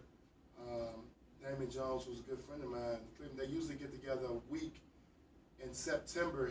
He gets all the teammates and they go somewhere and just work out for a week, like 3 or 4 days, where they get to know the players get to know each other and get a little team bonding going where they lift and play and work out together. So I'm pretty sure LeBron's going to do that again with this new group of guys that he has on his team. But I think it's going to be very important for us. I know LeBron's going into his 16th year, but with so many new bodies, and I'm not sure what his expectations is of this season. But as many times as he can get together between now and into September with those guys, or with a couple guys, and just starting to get to know those guys as teammates and showing his work ethic. We know LeBron James has been well documented that he's one of the hardest workers out here as far as taking care of his body and doing all the workout regimens. So, a lot of that stuff can be contagious and rub off on some of the young guys on the team if they see him working out at the level that he does. So I think it'll be very important that LeBron, continue to try to spend time with that young group. But yeah, they're going to put him on all the billboards and on your tickets. You got to look at him on the tickets and everything. So it looked like he was doing a huge photo shoot. I'm looking at some of the pictures, and so I did see some photos on Instagram, but once again, I didn't know exactly what it was. But LeBron looks extra diesel in some of the pictures that I see. Oh yeah, he buffs up. He hasn't played pickup or did any running. He's been lifting. If you notice, like he looks swole. But if you follow LeBron on social media, he's been lifting weights. He's showing himself in the weight room. It's crazy. But he probably don't. I guarantee you, LeBron does no lifting during the season. Okay. Maybe a little maintenance work, but besides that, he does no work. And he plays 40 minutes a night, so he's gonna lose all that muscle mass. Right. As the season goes along. It is now time for cosign or decline. This might be my second favorite portion of the show. Name That Teammate might be my favorite segment, but cosign or decline might be my second favorite segment. I give a statement if you agree, cosign, if not decline. We kick it off with cosign or decline. Marcus Smart of the Celtics is the biggest flopper in the NBA. Decline. Oh, wow. It's somebody that flops more than him. Yeah. I think, I'm going to tell you why. And I'm going to give you a name eventually when it pops in my head. I don't think he's the number one guy. Because Marcus Smart, to me, is one of the better defenders in the league. You can't be a flop and be one of the better defenders. I disagree, but that's neither here nor there. No. I mean, explain yourself. Just because you can guard on the ball and are tough, you still can, when you get a bigger guy on you, because Marcus Smart is a smaller guy, just flop and just fall out. I specifically remember when the Celtics were playing the Rockets, and a couple of times where James Harden hit him a little bit, and he just acting like he's falling back 10 feet, or an elbow comes up, and you act like somebody bowled you in the jaw. You could be tough and gritty, but still over-exaggerate. That's possible to me. The biggest flopper to me is your guy. Who is that? Steph Curry. No, Steph Curry cannot be the biggest flopper in the NBA. He's the biggest flopper to me. Get out of here. I'm telling you, he's the biggest flopper to me. James Harden flops more than him. LeBron flops more than Steph Curry. Come on, man. LeBron. When we talk about as big as LeBron is, and you know, hey, what's up? Man, don't make it so obvious you're a Steph Curry fan. That's just like too obvious right there. I mean, one of the biggest floppers. I think Marcus Smart is one of the best defenders in the league. So you don't think he flops at all? I think what happens is Marcus Smart gets 3 a year.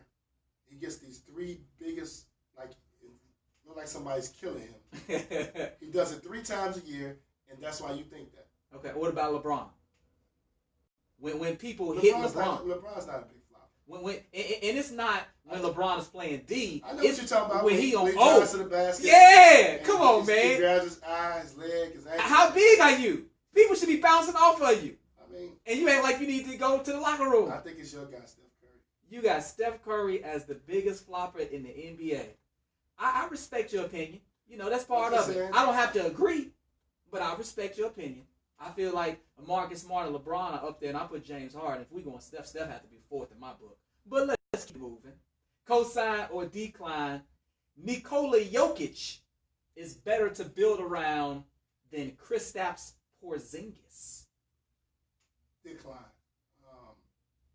I like Porzingis. I like it. And I actually like both of these guys, but I like Porzingis' upside a little bit more. His ability, he has a lot of Dirk Nowitzki in him. I believe that he is going to be the next Dirk. I think he's going to be a guy that can average 28, 30 points a couple seasons when he gets healthy. If he stays in a role where he's the number one option, he'll be a 25-point scorer a night. I like him a lot. Good mid-range game, can deck it for his size, put it on the floor for his size. But the other thing, he plays with a lot of heart.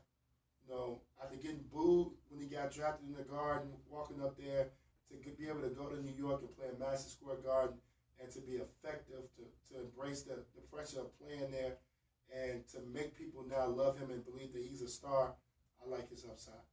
I'm not mad at that. I probably would roll with Porzingis. I think it's close. Certainly, I think the all-around game of Jokic is what makes it super close in terms of his passing ability is off the charts, and he's a very good rebounder as well. But I think that we talk about that so much, that intensity that I've seen from Porzingis that I haven't seen from Jokic would make me pick Porzingis.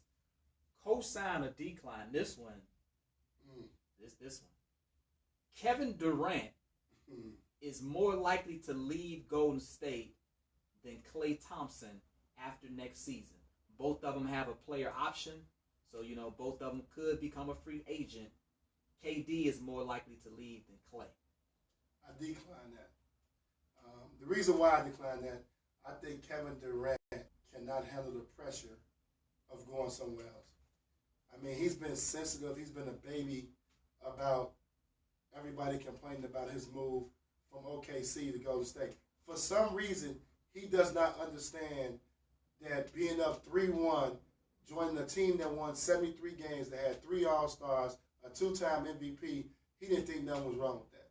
For some reason, in his mind, he can't understand why people didn't like his decision to go there.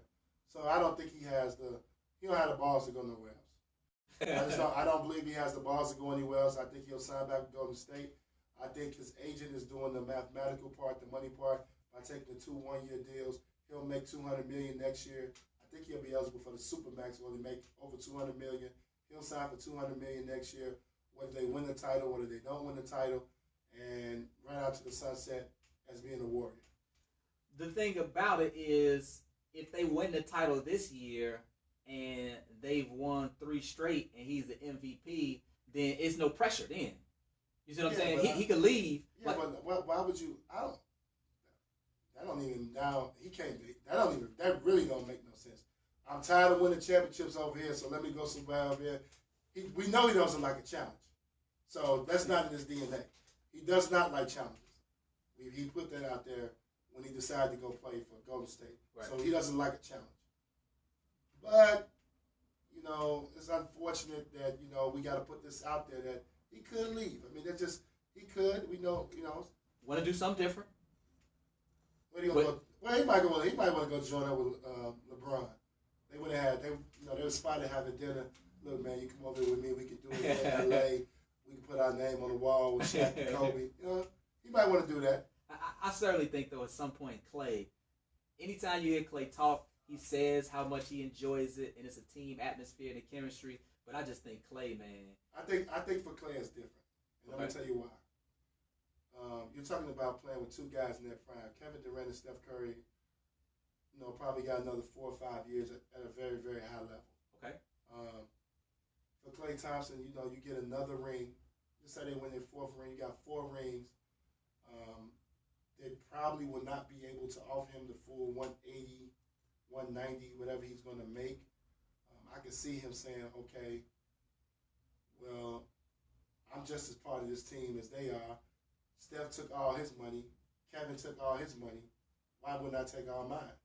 So if they're not able to pay him this full max, I can see Klay Thompson wanting to go somewhere else and maybe trying to, make it exit. Do you consider Klay Thompson in the Hall of Fame? Ooh, I wouldn't say Hall of Fame. Do you have him in the Hall of Fame right now? Nah, not at all. Not at all. But you have Steph Curry and Kevin Durant in the Hall of Fame. Yes. Right now. Yes. That may be the difference. Got 4 rings, make a ton of money. Let me get my own individual legacy.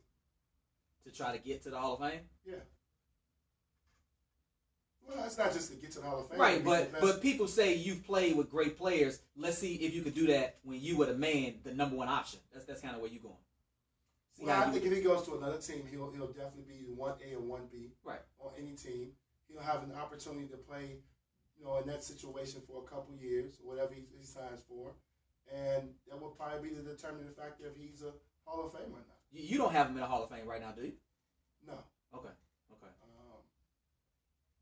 Steph, you got to put in there because he's a 2-time MVP, and obviously, Kevin Durant is one of the top 3 best scorers that play in the NBA. Yeah. So he's definitely in there, and he's won 2 Finals MVP. His stats, his stuff, he's getting all the individual accolades and now starting to catch up with just him being a great scorer. Right. So he's definitely in there. But no, Klay and Draymond Green, I don't have them nowhere near. We had that discussion about Draymond. I mean, if Draymond gets a couple more rings, Defensive Player of the Year, all defense first team. He's been very impactful, though. Yeah. One thing about Draymond Green is kind of like Dennis Rodman. Those guys are impactful in what I mean with the media. And if I'm not mistaken, the media plays a big part of who goes to Hall of Fame. I believe they factor. Those guys are very impactful as far as being the media, being very vocal on their team, public vocal with the media, been in a lot of different altercations on the court, got smacked in the club. There's a lot of things that he's been in. So, he may have a shot. We'll see how it all plays out. Certainly, I'm sure the management of the Golden State Warriors don't want to think about that at this particular time. They want to try to see if they can win their 3rd straight ring. And just to add this before we get off the air, one people got to think about too when you think about Klay Thompson's situation, you got to be a free agent at the right time, and he's been a free agent at the right time. Right now, I think they're saying possibly 20 teams plus 20 teams going to have money next summer.